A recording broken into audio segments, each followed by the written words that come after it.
আজকে আমি ওয়ার্ল্ডের একটা গ্রুপে যাই, সেখানে গিয়ে দেখি 6 ইয়ার্স ওল্ড একটা ওল্ড প্লেয়ার যার লেভেল ছিল 74। তার সাথে কিছুক্ষণ কথা হওয়ার পরই সে আমাকে চ্যালেঞ্জ দিয়ে দিল 1v1 এর। তারপর বললাম আমি মোবাইল প্লেয়ার, আমি এত ভালো একটা খেলতে পারি না, তারপরও সে আমাকে জোর করলো। তারপর রুমে গিয়ে দেখি সে একজন জাতা প্লেয়ার। তারপর প্রথম রাউন্ডে তাকে খুব সহজেই একটা হেডশট মেরে দেই।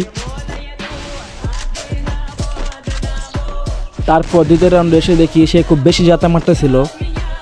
তারপরও আমি তার সাথে খেলা চালিয়ে যাই। আর গাইস, আপনারা যারা আমার সাথে 1v1 করতে চান তারা কমেন্ট বক্সে লেখেন 1v1 করতে চায়, ইনশাল্লাহ আমি সবার সাথে 1v1 করার চেষ্টা করব। তারপর আমি দ্বিতীয় রাউন্ডেও তাকে একটা হেডশট মেরে দেই।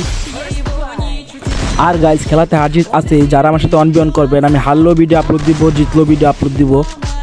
তারপর গাইস 3 নাম্বার রাউন্ডে এসে সে আমাকে সেই লেভেলে একটা হেডশট মেরে দিল।